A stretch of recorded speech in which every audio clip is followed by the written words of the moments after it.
Welcome to my YouTube channel. I'm Dr. Kiasha Worthy, licensed psychologist, former college athlete, adjunct professor, podcaster, and entrepreneur. I am also a partner, a daughter, a friend, a sibling. All of them matter, right? But similar to the rest of us, oftentimes we're trying to figure out how to navigate and balance all of these different roles so that we can show up for our careers, our jobs, our interests, our passions, but also show up for the people that we care deeply about. One way in which I try to make sure I show up for the people that I care about is being more self-reflective and taking time out for myself. Similar to my podcast, Worthy Therapy, please check it out. I hope to create a YouTube channel in which I can use storytelling to help people learn more about themselves, to learn more about how they show up in relationships, and most importantly, to help them be better people.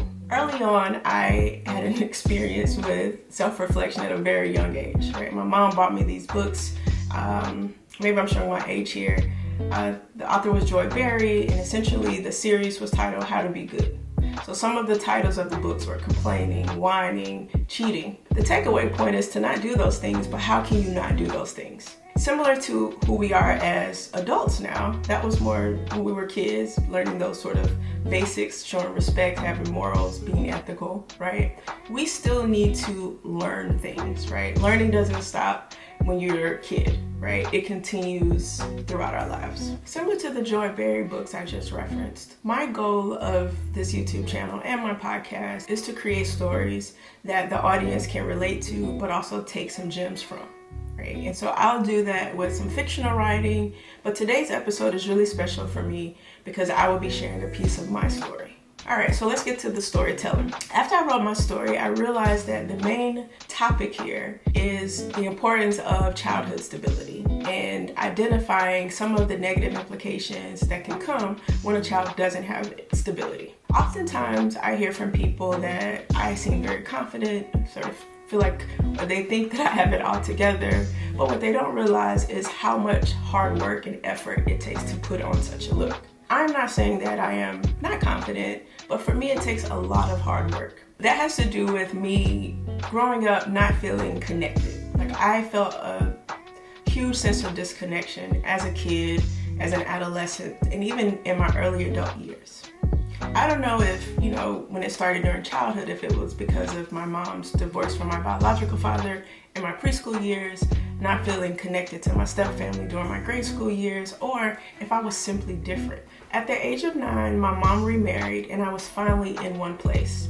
However, I was separated from my home base, the people who all had a hand in raising me. I was separated from my cousins, my elementary school friends, my grandmother, most importantly.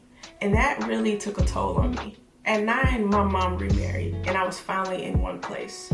However, it took me away from my secure base, my home, my village, all the people who had a hand in raising me, and even my cousins and my friends that I connected with. While I was in one place, I still felt a sense of disconnection. I didn't have a relationship with my biological father because he didn't make himself available to me. And while I was entering into this new family, I still felt like I was on the outside, again feeling that sense of instability.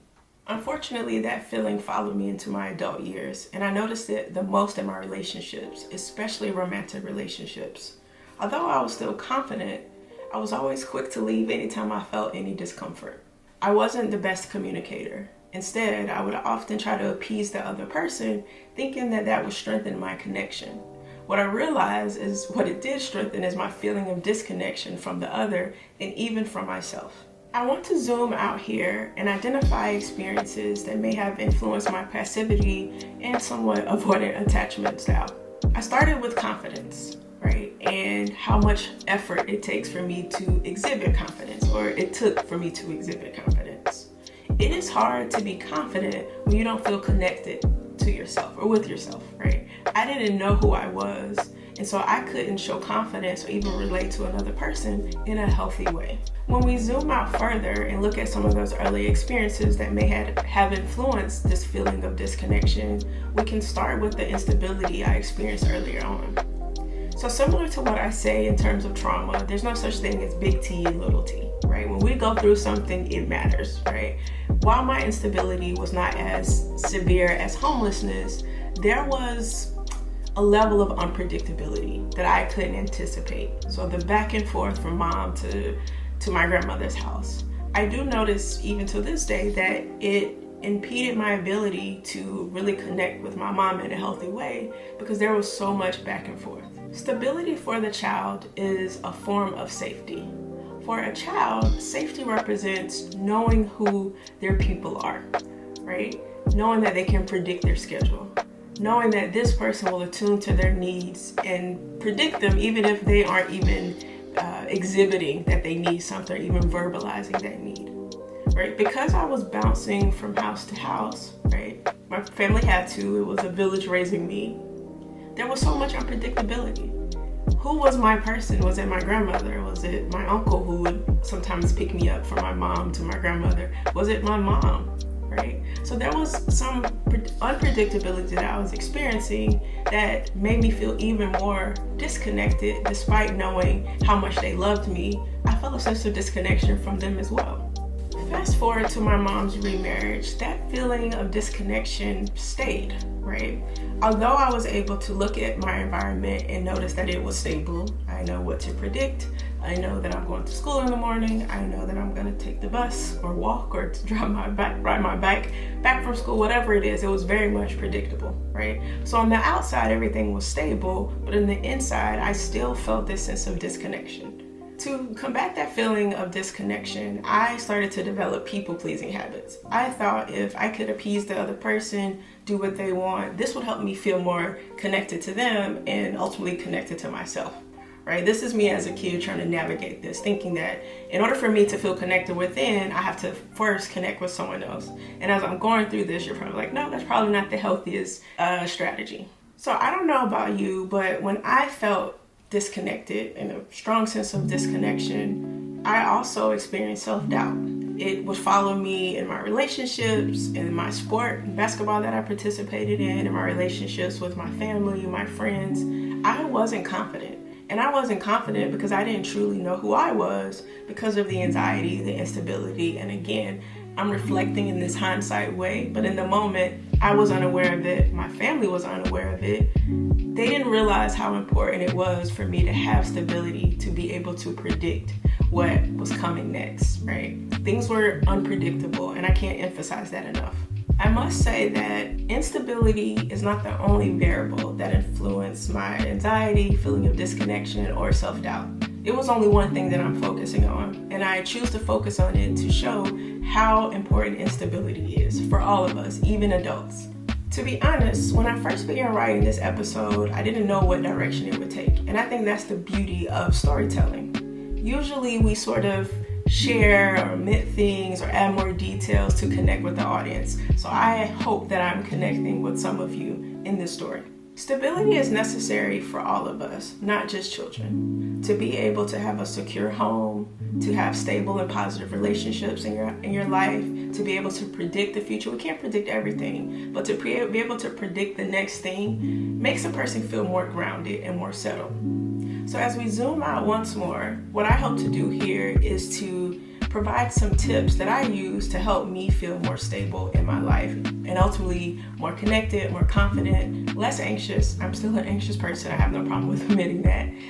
But also it decreased my self-doubt tremendously. The first thing I would say here is to strengthen your introspective, non-biased muscle. I know that's a lot of words there. What I'm encouraging you to do is to self-reflect in a way that allows you to be critical of yourself, right? Instead of making excuses or justifying certain things, certain behaviors, certain thoughts.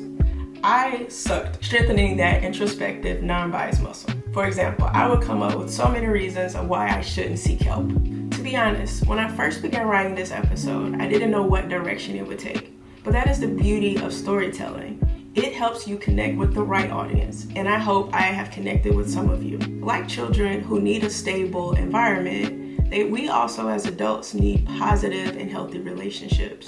And more importantly, we need to be an environment that is predictable, consistent, and healthy. I'll now offer you some tips that helped me with improving my connection to myself, overcoming that low self-confidence, the anxiety. I still am anxious, but I know how to manage it very well. But also overcoming some of the self-doubt I experienced. And my first strategy is learning how to strengthen that introspective, non-biased muscle. I know that's a lot, right? Essentially what I'm asking you to do is to reflect in a way that allows you to be critical of yourself without giving yourself excuses, without minimizing certain behaviors that you know are inappropriate, or minimizing certain thoughts. I struggled with that, right? I made up a lot of excuses, like I don't need anyone. Why do I need to feel connected, right? But the reality was that I was yearning for connection, and I was doing it in all the wrong ways, right? Me trying to people please was not healthy. Me minimizing myself, my thoughts, was not healthy. I didn't feel confident in sharing who I was because I didn't know who I was. And so I would minimize any feelings I had, even if they were good feelings or compliments, because I just felt this sense of disconnection. I didn't think it would be acceptable to the listener. So as you learn how to strengthen your non-biased muscle in a way that allows you to be critical of yourself, still being gracious and, like you are human, and so there's areas to grow. My second strategy is to not be afraid to ask for help. My form of asking for help was seeking therapy. And even then, my introspective, non-biased muscle was not present, okay? I was so biased. I'm like, I'm training to be a therapist. I'm now a psychologist. Oh, how would it look for me to seek help? I should know all of these things. The truth is, and was, when I look at my introspective, non-biased muscle, I was able to see that I didn't have the tools.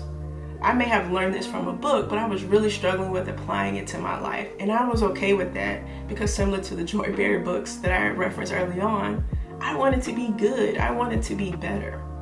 And in me asking for help, it allowed me to be better. It allowed me to self-reflect in a different way that offered direction, right? I could be critical of myself knowing that I had someone else going along with this process with me. You don't only need to seek a therapist to ask for help. Sometimes we can lean on friends, family. I encourage leaning on people that you feel safe with. Okay. The third step is to repeat steps 1 and 2. And I know people hate that, but the more you strengthen that introspective, non-biased muscle, again, a mouthful, but it really is important that we self-reflect in a way that allows us to get better, that allows us to grow, that ultimately allows us to be better people, to be good people that we're striving for. Thank you so much for tuning in to my first YouTube channel, my first episode ever. And please remember that you are worthy and so is your story.